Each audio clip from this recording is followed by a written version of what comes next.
Hoy me alegra ver sus caras, me gozo de poder adorar al Señor junto a ustedes, de que podamos orar, de que podamos cantar, de que podamos danzar. Porque precisamente eso es lo que nos hace ser una comunidad de fe. El estar juntos, el poder tener el mismo motivo por el cual venir a este lugar, que es nuestro Señor Jesucristo.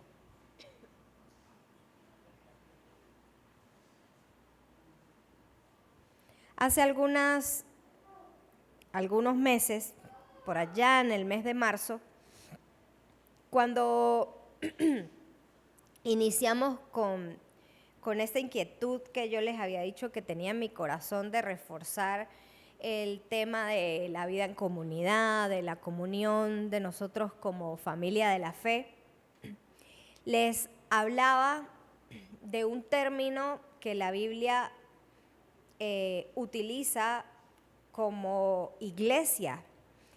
Saben que el Nuevo Testamento se escribió en griego. En griego el término utilizado para referirse a la iglesia es eclesia. En ese momento decíamos que este término significa o traduce asamblea de convocados y quedamos en la conclusión de que la iglesia entonces es una comunidad de llamados que han respondido a la voz de Dios.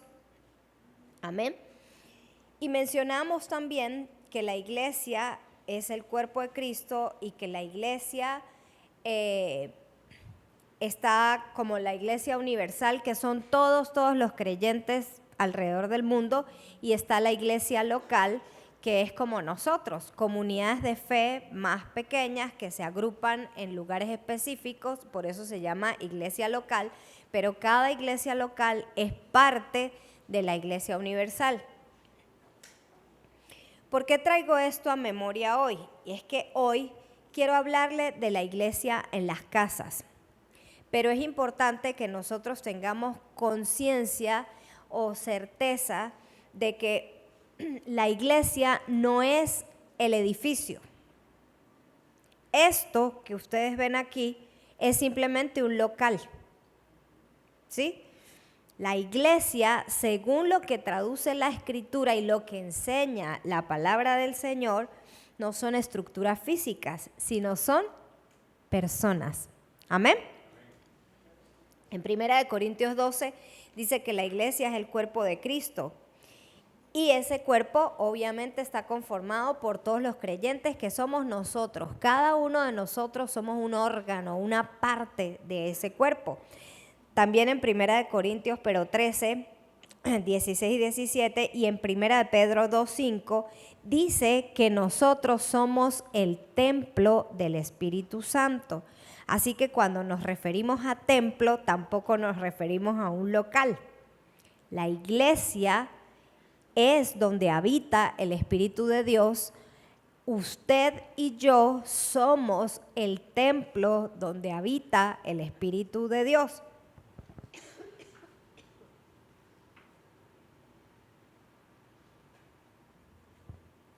Quiero leerles Efesios 2, 20 y 21, pero en la traducción del lenguaje actual. Efesios 2, 20 y 21. Dice lo siguiente: todos los miembros de la iglesia son como un edificio, el cual está construido sobre la enseñanza de los apóstoles y los profetas. En ese edificio, Jesucristo es la piedra principal.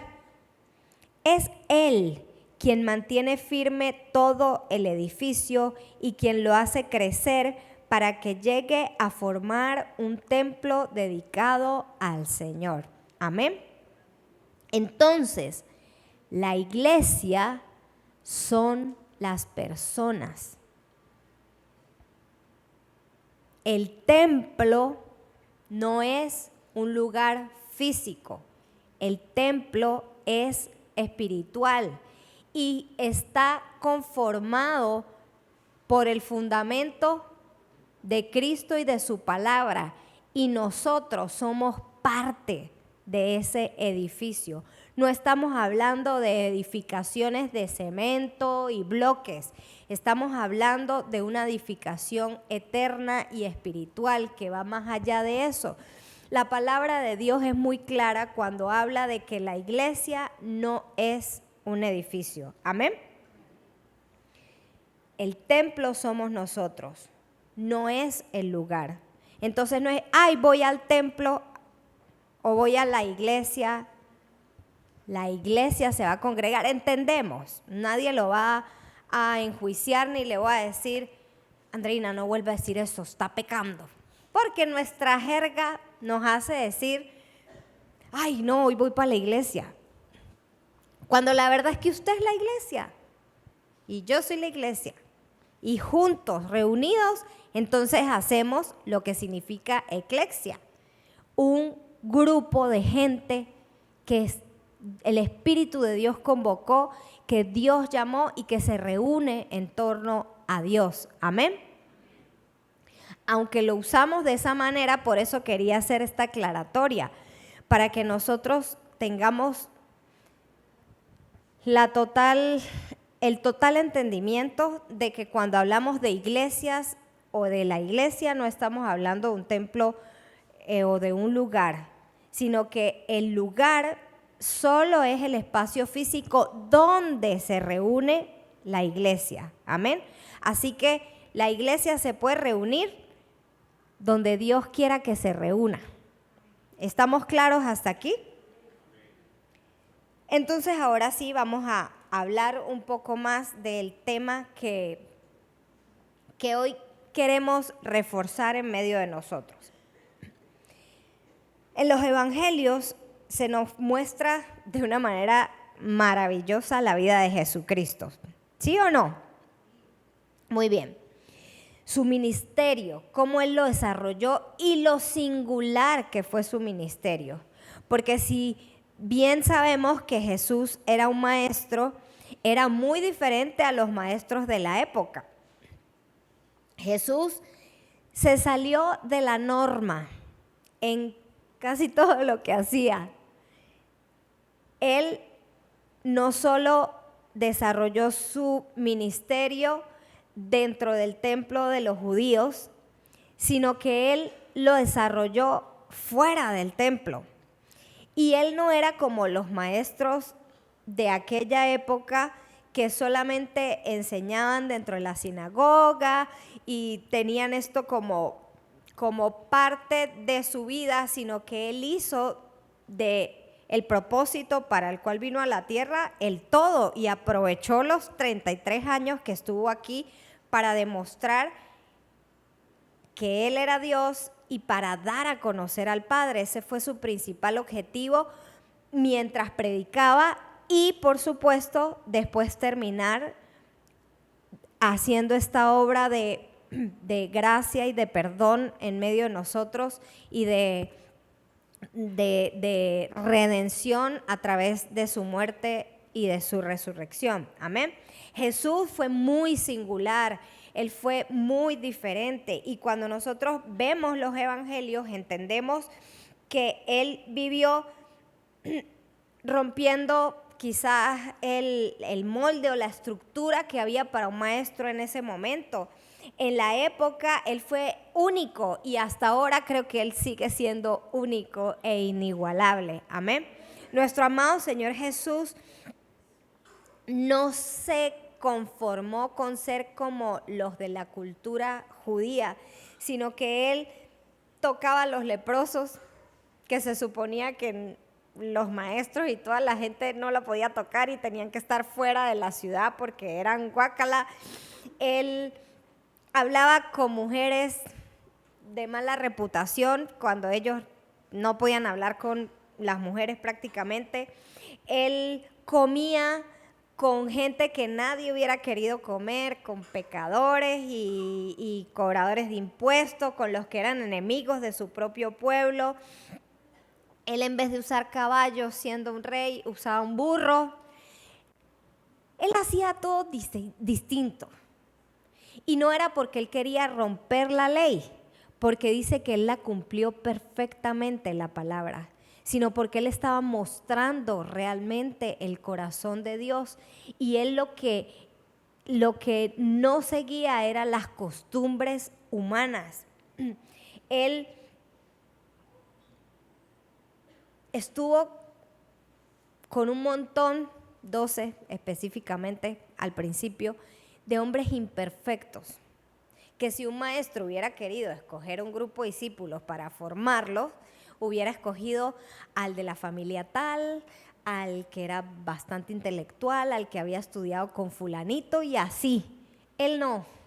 Él escogió a los hijos del pescador, al más tosco de todos, a el que nadie quería porque era cobrador de impuestos. Así fue Jesús. Él no se limitó a predicar solo en la sinagoga. Esto es parte de la singularidad de él y de lo que lo hizo único. Sino que si él tenía que ir y hablar del Padre y predicar en un pozo, caminaba hasta el pozo con tal de ir a mostrarle a una mujer al Padre y el amor reconciliador de Dios.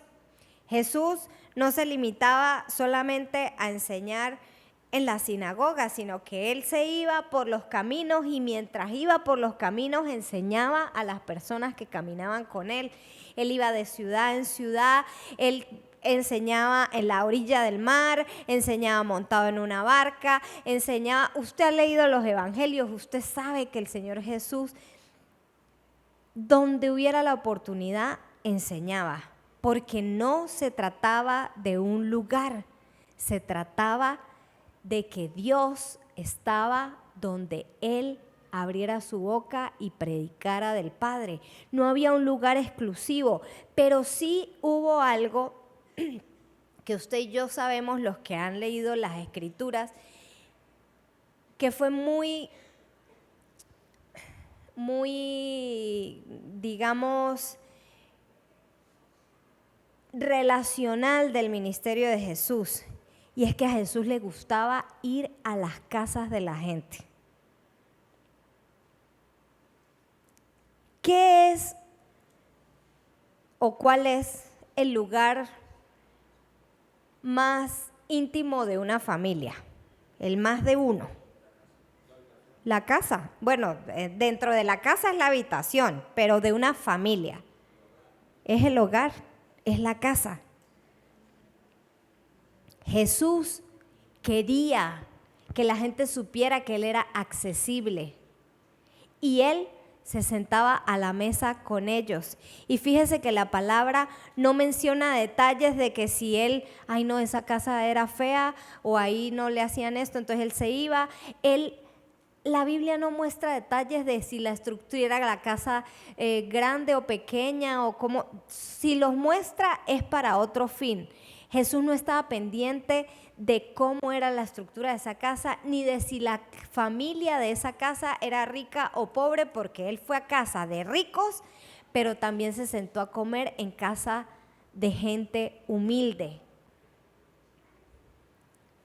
Cuando nosotros hablábamos en la última enseñanza que les di acerca de cómo la iglesia primitiva o los apóstoles que fueron los que tuvieron que tomar el liderazgo y dirigir la iglesia que estaba empezando, ellos ya tenían una referencia. Por supuesto que la llenura del Espíritu y que hayan sido bautizados en el Espíritu y el poder del Espíritu los llenó de autoridad para que la iglesia empezara a crecer.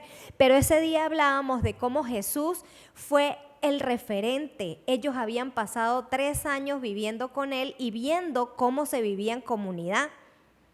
Parte de eso los hizo entender el hecho de la importancia que tiene que la iglesia se reuniera en las casas.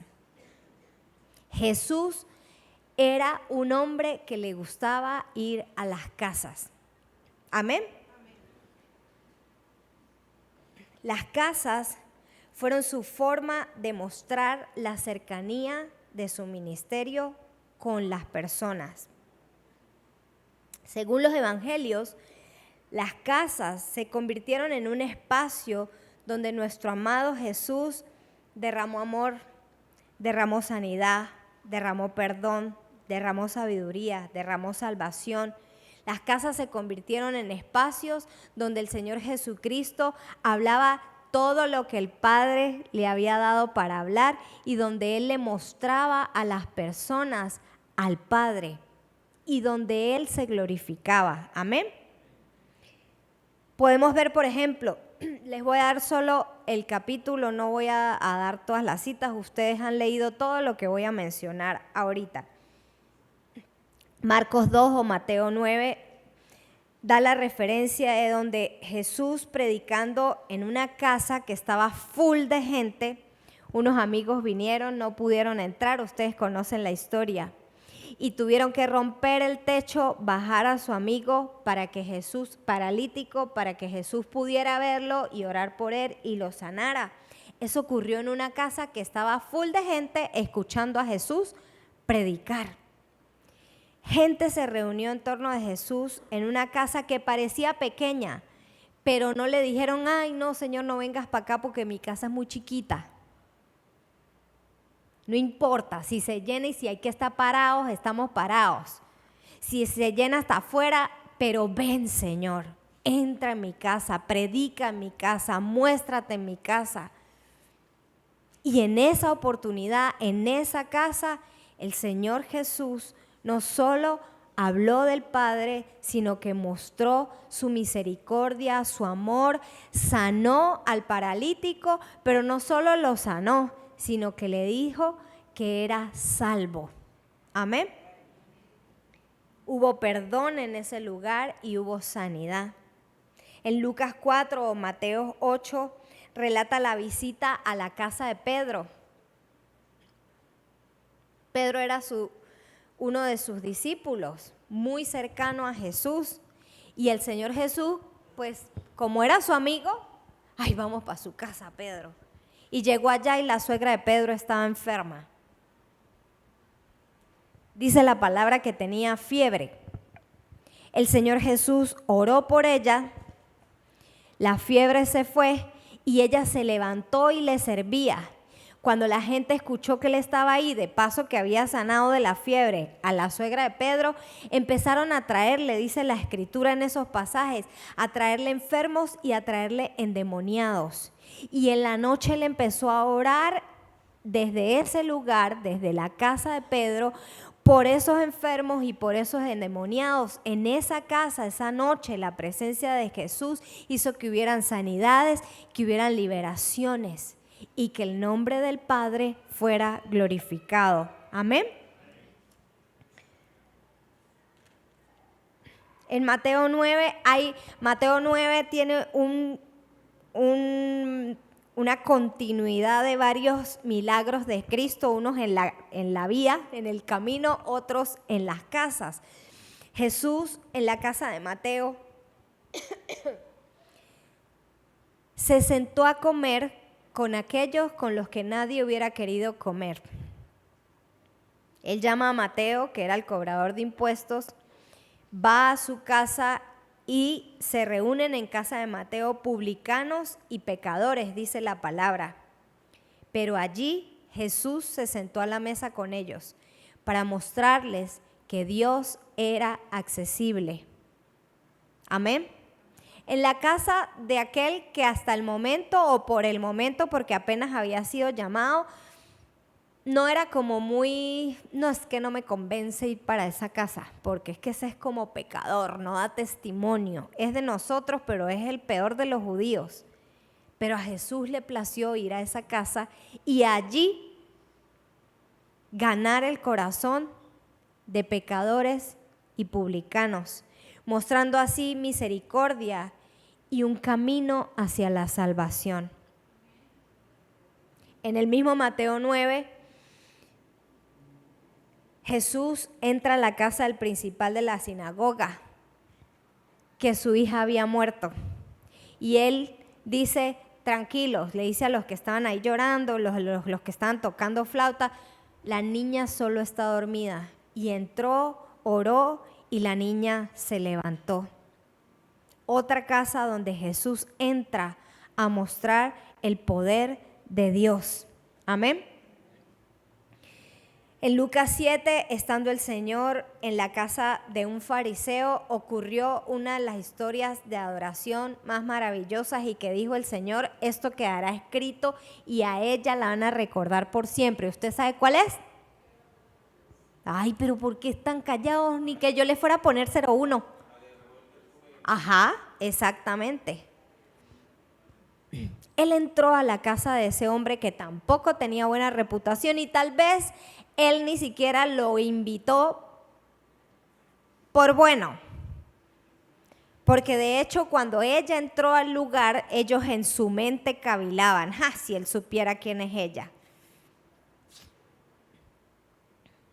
Pero en una casa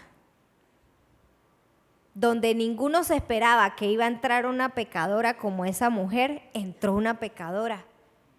Y en esa casa, Dios, Jesús, restauró a una mujer que había perdido su dignidad, que no tenía valor.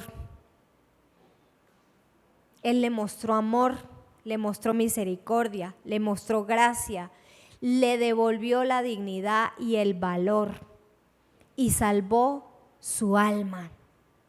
Eso puede ocurrir en las casas. Por supuesto que puede ocurrir en la iglesia y puede ocurrir en otro lugar. Pero lo que quiero es que ustedes vean lo que para Jesús significaba entrar a la casa de las personas. Cada casa es una oportunidad. Cada hogar es un territorio virgen para nuestro Señor Jesucristo. Y usted puede decir: pero es que en mi casa todos somos evangélicos, ya ahí todos somos salvos. Sí, pero si usted abre las puertas de su casa, sus vecinos pueden venir, otros pueden estar. Usted sigue siendo formado, eso lo vamos a ver ahorita más adelante, me estoy adelantando a la enseñanza. Pero cosas maravillosas pueden ocurrir. Jesús, cada vez que entraba a las casas, la prioridad era predicar el evangelio de la salvación y que el reino de Dios se había acercado. Amén. Porque ¿qué importa un milagro si usted no va a ser salvo? La prioridad de Jesús era salvar a las personas. Pero en medio de eso, Dios obraba como Él quería, para bien de los que estuvieran ahí. Yo quiero que usted entienda esto. Cuando Jesús entró a la casa de Zaqueo, ¿ustedes recuerdan qué fue lo que Él le dijo cuando entró a la casa de Zaqueo? Ajá, ay, eso es fácil. ¿Qué les dijo? No. Jesús a Zaqueo. Gracias, pastor. Dígalo duro. Hoy ha venido la salvación a esta casa. Hoy ha venido la salvación a esta casa. Cuando usted y yo abrimos las puertas de nuestra casa para que Jesús entre, la salvación llega a esa casa. Y obviamente no estamos hablando solamente de la casa física, sino cuando como familia nosotros abrimos nuestro corazón a Dios y le recibimos. Entonces la luz llega a esa casa, la salvación llega a esa casa. Mateo 5, eso no lo tenía en mis notas, pero venga y se lo digo. Espéreme un momentico, por favor. Ajá. Ustedes han escuchado esto. Mire lo que dice Mateo 5, versículo 14. Creo que lo va a leer hasta el 16. Vosotros sois la luz del mundo. Una ciudad sentada sobre un monte no se puede esconder, ni se enciende una luz y se pone debajo del almud, sino sobre el candelero y alumbra a todos los que están en la casa. Así alumbre vuestra luz delante de los hombres, para que sean vuestras buenas obras, vuestras buenas obras y glorifiquen a vuestro Padre que está en los cielos. Amén. La luz que Cristo trajo a su vida. Y que ahora, porque esa luz que usted tiene no es luz propia. Es la luz de Dios reflejada en usted. Cuando usted es luz, esa luz no se debe esconder. Dice que esa luz es para que alumbre a todos los que están en la casa. Si Jesús viene a tu vida, no solamente te salva, también hace que tú puedas ser una lumbrera para que la salvación alcance a otras personas. Amén. Podría darle muchísimos ejemplos más, porque los evangelios son extensos en ejemplos de Jesús en casa de alguien mostrando al Padre y glorificando el nombre de Dios. Porque al final de cuentas, todo esto es para lo que dice el verso 16, que nuestra luz alumbre y que lo que hagamos sea para glorificar a nuestro Padre que está en el cielo. Amén. Pero para no extenderme, pues ya entendemos que a Jesús le gustaba estar en las casas, ir a las casas de las personas, no solamente relacionarse con la gente de manera superficial, sino íntima. Por eso Él iba a las casas de la gente, porque entraba al lugar más, digamos, acogedor o íntimo de las familias. Amén.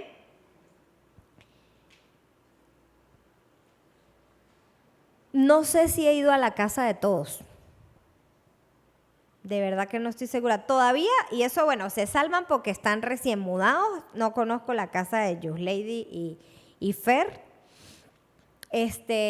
Tampoco conozco la casa de mi hermana Zoraida y su esposo. Queda por allá donde el frío pega duro. Pero creo que a la mayoría les conozco sus casas. Pero quizás no todos ustedes conocen la mía. Aparte que es conflictivo ir para mi casa porque si no tiene carro o camina mucho o no va. Pero cuando alguno de ustedes entra a mi casa, mi esposo y yo y mis hijos estamos abriendo las puertas de nuestra privacidad para que ustedes vengan. Hay gente que en mi casa solo entra hasta la sala, porque hasta ahí tiene cierta confianza. Pero hay gente que entra para mi casa y se mete al cuarto como Pedro por su casa. Aquí hay uno que se está riendo porque ese entra para el cuarto, para la cocina, para la sala, como quiere. Gracias a mi hijo. Hay gente que entra con confianza hasta la cocina y que yo les digo, ay, si vamos a hacer algo, hágalo usted. Otra vez la publicidad de que no cocino y no me gusta. Y la gente entra y agarra y hace, y eso ocurre porque en ese lugar yo le doy la confianza a las personas para llegar hasta cierto punto. Wilmer dijo algo muy importante. El lugar más íntimo del hogar es el lecho matrimonial, es la habitación de los esposos. Ahí usted a cualquiera viene y se le sienta en la cama. ¿O sí? Pero Jesús nos enseñó que Él está presto para entrar en lo más íntimo de su hogar. Él no se mostró como un Dios distante, pero todo esto Él lo hacía para darle ejemplo a quienes luego iban a formar la iglesia. Ahora con esto no estoy diciendo que ahora todos vamos a tener que dejar entrar al cuarto y a la cocina, como dije yo, y a todos lados, a todos los hermanos de la iglesia, ¿no? La privacidad sigue siendo la privacidad. Pero si somos una familia en la fe, y si estamos queriendo seguir el ejemplo de Cristo, su casa y mi casa deberían estar con las puertas abiertas para que mis hermanos en la fe vengan y podamos tener comunión los unos con los otros. En medio de nosotros hay personas que les gusta mucho que los visiten. Y a veces nos da pena porque quieren que vayamos siempre y no siempre podemos. A mi esposo y yo, les digo, nos gusta mucho que nos visiten. Pero a nosotros, irónicamente, no nos visitan tanto. Tranquilos que no es un reclamo. Entendemos dónde vivimos, que no es de fácil acceso. Pero a nosotros nos gusta que nos visiten porque hemos aprendido que en la sala o sentados a la mesa es donde hay las mayores oportunidades de ser vulnerables, de realmente abrir el corazón, de poder hablar con una persona tú a tú y hablarles de Cristo y mostrarles al Señor y aconsejar y enseñar. Por ejemplo, a Wilmer le gusta mucho que lo visiten y a Erarbis. Y ellos viven en un lugar pequeño, pero nos sacan para el patio. Y eso es maravilloso porque ellos no ponen excusa de que mi lugar, de que aquí no se puede, que no hay espacio. A veces si han visto fotos que ponemos cuando ellos cumplen años, estamos todos amuñuñados así en la cocina con la foto de la torta. Pero entren que caben 100. Porque lo importante no es que usted y yo vayamos a las casas a criticar que la cocina no estaba limpia, que el techo estaba lleno de moho, que no, nada, eso dice la Biblia. Es que vayamos a hacer vida de comunidad. Amén. Y los apóstoles entonces entendían que era importante hacer vida de iglesia en las casas. Amén. Hechos 2:46 enseña que la iglesia perseveraba. Ese hecho es el que he mencionado durante todos estos 4 meses de enseñanzas. Enseña que la iglesia perseveraba unánime en el templo y en las casas. Tenga eso presente. Y Hechos 5:42 también dice, y todos los días en el templo y por las casas, escuche esto, no cesaban de enseñar y predicar a Jesucristo. Está bien que nosotros podamos compartir en nuestras casas, que cuando estemos enfermos nos visitemos y acompañemos, todo eso es maravilloso. Pero siempre usted y yo tenemos que ser intencionales en que si vamos a ir a algún lugar, tenemos que hablar. ¿De quién? De Jesús. No del hermano, ni del que me hizo esto, ni el chisme, ni la cosa, porque entonces eso ya no sería comunión. Eso sería división y no es lo que queremos. Amén. Pero ciertamente la Biblia, no solamente en estos pasajes, sino que en otros pasajes del Nuevo Testamento, nos muestra cómo la práctica de hacer vida de iglesia en las casas era muy común. De hecho, todavía es común y más en lugares donde la gente no puede congregarse libremente. Amén. Los apóstoles sabían que la predicación del evangelio y la comunión de la iglesia no se podían limitar solamente al templo. Pero también entendían, por lo que ellos vieron de Jesús, lo especial que era tener comunión entre los hermanos de la fe y los miembros de la iglesia y yendo a las casas, porque en las casas había cercanía, había sencillez, en las casas hay menos ritualismo religioso y en las casas incluso había mayor empatía y confianza. Amén.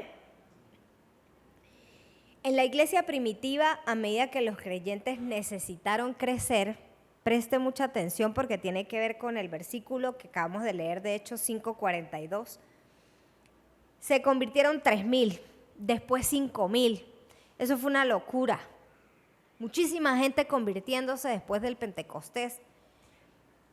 Ellos iban al templo, pero también iban a las casas y tenían que dividirse, unos para esta casa, los otros para la otra, los otros para la otra, pero en esas casas lo que ellos hacían era que no descansaban o no cesaban de enseñar y de predicar a Jesús. ¿Por qué? Porque en la multitud se predicó un mensaje que predicó Pedro, por ejemplo, hablando solo de ese, y se convirtieron muchísimos, pero esa primera palabra fue la que impactó sus corazones y dio a conocer a Cristo y los convenció por el Espíritu Santo. Pero ellos necesitaban seguir creciendo y madurando en su fe. No todo el tiempo podían reunir en Jerusalén esa cantidad de personas en un mismo lugar. Así que, ¿cómo crecían ellos? Crecían en las casas. Entonces, las casas, más allá de ser el lugar donde se hacían milagros, porque sí ocurrían también en casas, en la iglesia primitiva, eran los lugares donde se enseñaba la palabra de Dios y donde ellos perseveraban, no solo en la doctrina de los apóstoles, sino en las oraciones. Y sea de paso, como la comida nos une, entonces también en el partimiento del pan. Amén. El Nuevo Testamento relata iglesias locales que a menudo se desarrollaban en las casas. Por ejemplo, en 1 Corintios 16, 19, dice: la iglesia de Asia los saluda. Aquila y Priscila, con la iglesia que está en su casa, los saludan muy afectuosamente. Aquila y Priscila fueron colaboradores de Pablo. Él estuvo bastante tiempo con ellos, viviendo con ellos, y de hecho trabajó con ellos. Y ellos enseñaron a Apolos. Ellos tenían una iglesia en su casa, según lo que la Biblia nos enseña. Es decir, no era que la casa era el edificio, era que la iglesia en Corinto se reunía en la casa de ellos. ¿Sí me estoy dando a entender? Por eso les hacía la explicación del principio, para que ustedes no piensen en la iglesia como el lugar físico, sino como la gente. Y el lugar físico es donde se reúnen. Entonces, en el Nuevo Testamento vemos cómo la iglesia se reunía en el templo, pero también era muy común reunirse en las casas. Y que en casas, cuando empezó a crecer el evangelio y la persecución se hizo más dura, ya no podían estar yendo al templo. Y además que el templo está en Jerusalén, pero en los otros lugares habían sinagogas. Y sin embargo, el libro de Hechos nos narra en los viajes de Pablo cómo también él seguía predicando en las sinagogas, pero también predicaba en un lugar que se llamaba, en Atenas, por ejemplo, Areópago, creo que es el nombre. No era solamente limitado a las casas, pero donde se quedaba y la gente iba todos los días y enseñaba, sí muestra la Biblia que era dentro de las casas. Entonces, Colosenses 4:15 también habla de una casa, la casa de Ninfas, en la Odisea, y dice: saluda a los hermanos que están en la Odisea, también a Ninfas y a los de la iglesia que está en su casa. Y en Filemón 1:2, cuando el escritor o el autor saluda a Filemón, también le dice: a la amada hermana Apia y a Arquipo, nuestro compañero de milicia, y a la iglesia que está en su casa. Amén. Todo esto se los digo para que usted vea que es bíblico que nosotros podamos hacer vida de iglesia en las casas. Es muy evidente que no solo se reunían en el templo, sino que era regular que se reunieran en las casas, y más cuando la persecución se intensificó. Pero ojo, quiero hacer un paréntesis. Esto no quiere decir que entonces nosotros lo estamos haciendo mal porque estamos reuniéndonos en un local. Ahorita hay muchas corrientes doctrinales, ¿sí? Y todos tienen la razón. Usted le pregunta al que cree que las mujeres no son pastoras y va a defender con 2 o 3 versículos ese argumento que no tiene peso realmente, pero lo va a defender hasta la muerte y nadie le va a sacar de ahí que las mujeres no son pastoras. Eso es una corriente doctrinal. Y así Otros van a defender que si el arrebatamiento es antes de la tribulación, que si no, y nosotros por lo menos aquí ya aprendimos hace meses cuando hablamos de Apocalipsis, les enseñamos que nosotros íbamos a estar en la tribulación. Porque la Biblia lo dice, pero ellos tienen unos versículos que dicen que de ahí se agarran, que no, que la iglesia no va a pasar por la tribulación. Por eso no nos vamos a pelear. Pero al que tenga una corriente doctrinal distinta, es muy difícil hacerlo salir de ahí, aunque usted se lo muestre con la Biblia. Y ahora hay unos por allí con una corriente doctrinal de que los templos es pecado, que eso no es bíblico, que hay que estar en las casas, que esa era la iglesia, el modelo de la iglesia primitiva. Y claro que hay un modelo, pero no era solo en las casas, ahí dice una y otra vez que en el templo y que también iban a la sinagoga. Y esto era algo más por cultura, por espacio, porque la iglesia apenas está empezando, no había recursos para pagar lugares como este. Dios no le dio una directriz a los apóstoles de que la iglesia se hiciera en un lugar o en otro lugar. Él lo que dejó clarísimo es que la iglesia somos usted y yo. Y donde esté la iglesia, que somos usted y yo, ahí podemos congregarnos. No importa cuál sea el espacio físico. No está mal, he visto iglesias que solo se reúnen en las casas, no tienen templos ni nada, sino que hacen vida de iglesia en las casas y me parece lindo también, es bonito. Esa es su manera y está bien. Es una manera bíblica, pero no es la única. Entonces quería hacer este paréntesis para que no nos confundamos ahora y pensemos, ay, entonces es que no se puede hacer la iglesia en el local. Claro que sí. ¿Usted sabía que hay iglesias que se reúnen en parques? Y hay iglesias que se reúnen en cárceles. Y hay iglesias que se reúnen en hospitales.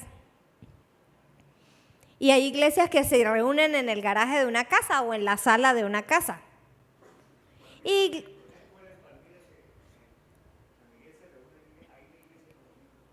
en una escuela se reúne una iglesia.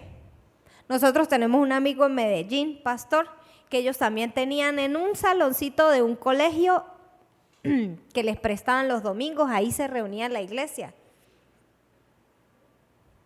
Hay iglesias que usted y yo, miren, nosotros somos unos cómodos frescos. Hay iglesias que se reúnen en medio del monte. Iglesias que hay que pasar ríos y caminar entre el monte, en el llano, aquí mismo. No estoy hablando de otros países, aquí mismo. Y se reúnen en terrenos, en conucos. Dejan de ser iglesia porque no están en una casa. O dejan de ser iglesia porque no están en un templo. No se trata del lugar físico. Se trata es de la reunión de los convocados por el Señor que atendieron al llamado de Dios. Esa es la iglesia. Que históricamente los cristianos tomaron la palabra griega porque en aquel momento la iglesia se entendía, eso era una actividad normal de los griegos.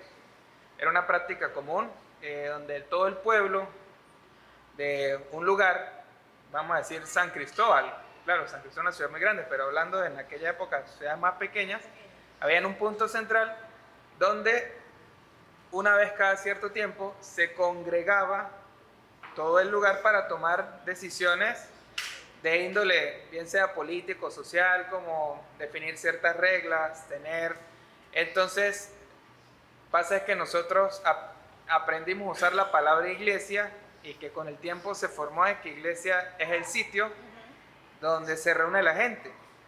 Pero en sí la palabra lo que significa es asamblea. Es una reunión de personas. Y se llevaban siempre a cabo en lugares públicos. Solo que para los cristianos en aquel momento, la mejor manera de que la gente identificara de qué se trataba era llamarles igual. y con la expansión del cristianismo, pues terminó siendo una palabra cristiana, y que antes en lugares, por lo menos en caso de Éfeso, en lugares donde pues el cristianismo o el mensaje del evangelio impactaba gran parte de la ciudad, se reunían en sitios públicos. Otros se reunían en las mismas sinagogas, si se convertía la gran mayoría de la gente, pero en otros lugares donde la cantidad de convertidos no era suficiente para ocupar los espacios públicos o las sinagogas, tenían que recurrir a las casas. Exactamente. Todo lo que dijo Kevin lo certifico porque también lo leí, solamente que no quería hacer tan larga la enseñanza y por eso no lo meto, porque cuando yo me pongo a enseñar algo me extiendo más. Él lo dijo como es. Lo que dijo Kevin es cierto. De hecho, por ejemplo, en la iglesia de Berea, ellos se reunían, eran la sinagoga, y ellos creyeron, y se reunían, eran la sinagoga, y ellos creían y querían que les siguieran enseñando, y ellos comprobaban lo que les estaban enseñando para ver si era cierto o no era cierto, y tenían un buen corazón. Pero después pasaron a otra iglesia, en este momento se me olvidó cuál es la iglesia que seguía, creo que es la de Tesalónica, y ahí sí no los recibieron igual. Entonces todo dependía del lugar, de la región, de dónde Dios quería que ellos se desarrollaran como iglesia. Amén. Entonces lo que quiero que tengamos claro con este paréntesis es que en ninguna parte del Nuevo Testamento vamos a encontrar o un mandato o una prohibición de que la iglesia sea en las casas. Ni Dios lo manda, que solo es así, ni tampoco lo prohíbe. Simplemente la iglesia somos nosotros, y donde nosotros nos reunamos, ahí ese lugar físico estará reunida la iglesia. Amén. Ahora bien, ya para ir cerrando con este tema. En este tiempo, nosotros creemos necesario volver a retomar esta hermosa práctica de que la iglesia se reúna en las casas, ¿sí? ¿Por qué? Porque estamos en tiempos en los que, como decía, creo que fue Richard en medio de la alabanza, la venida del Señor está muy cerca, es inminente. Están pasando cosas y hay señales y están ocurriendo cosas de las que ya antes hemos mencionado. Aquí siempre les decimos, estemos preparados porque Cristo viene pronto. Podrá llegar un día, a nosotros no nos ha tocado, pero hay otros países donde ya lo viven, donde no habrá forma de reunirse así, sino que vamos a tener que estar en casas o hasta escondidos en sótanos o quién sabe dónde, ¿sí? Entonces, para también tomar el ejemplo de Cristo, porque de verdad vemos cómo el Señor, cuando entraba a las casas, era para bendecir no solo a los de la casa, sino a los que venían a esa casa, tomando el ejemplo de Jesús, el ejemplo de la iglesia primitiva. Sigámonos congregando en este lugar físico que nosotros nos congregamos, que gracias al Señor, el Señor nos provee para mantenerlo, para pagar, para todas estas cosas.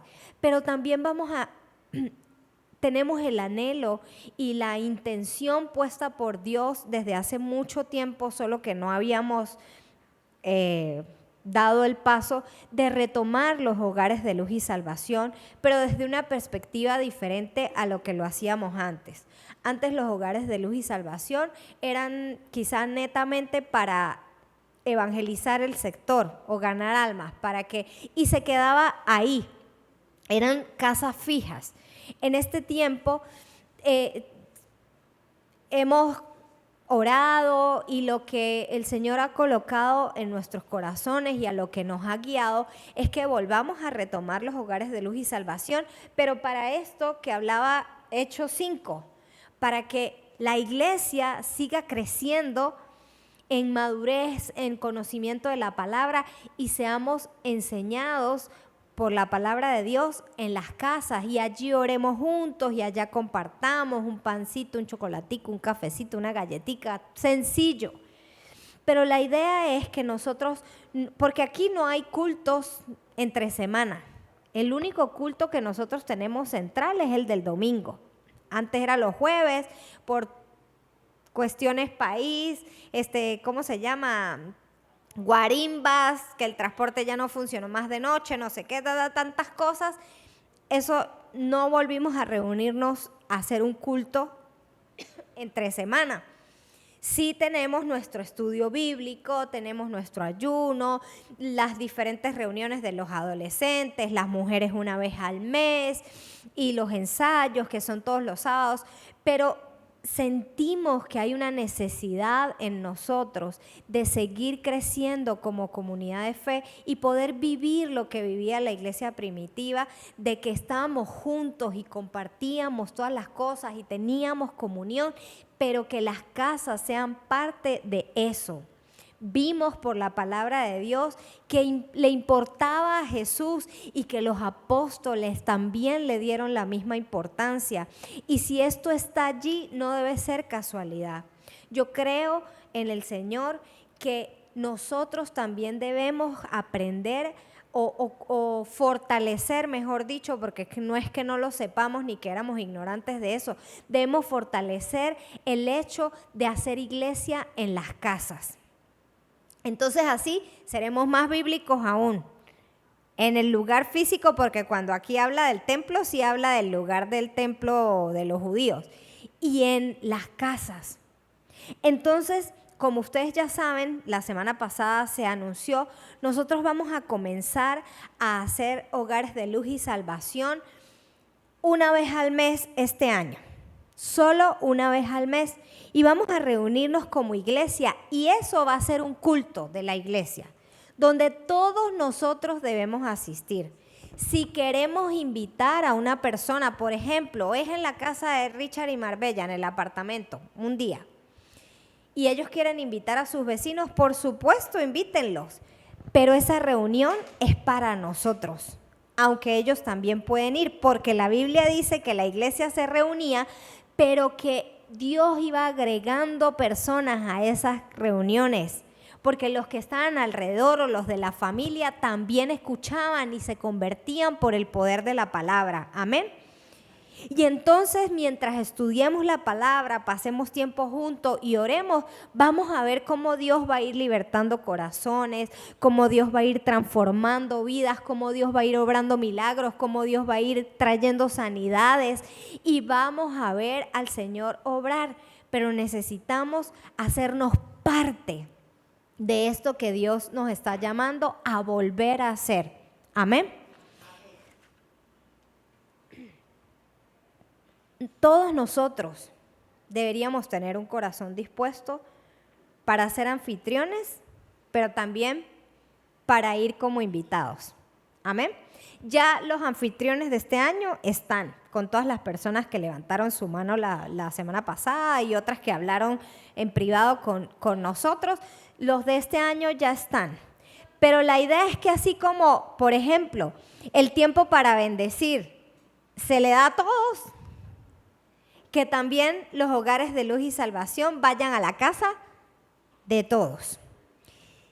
Sin excusas, sin que es muy chiquita, sin que es muy grande, si es que no tengo sillas o si es que, mire, tenemos solución para todas esas cosas, te lo tengo. Hay un equipo hermoso y maravilloso que dijo sí y que va a trabajar en pro de que cada mes se dé nuestro culto en las casas y hagamos iglesia en los hogares y ellos van a estar al pie del cañón con el Señor, dirigidos por el Espíritu Santo para ayudarnos con todas estas cosas y para ayudar a cada anfitrión con todo lo que sea necesario, ¿sí? Y a resolver cualquier tipo de cosa que haya que resolver, de dificultad, algún impedimento. Richard y Marbella, Alonso y Micber son las personas, pónganse de pie un momentico por si acaso alguien no los conoce. Yo no creo que alguien no los conozca, pero ustedes, ellos 4 son las personas responsables. Todos ellos son de nuestro equipo de liderazgo. Descansamos en que van a hacer una labor extraordinaria porque es para el Señor.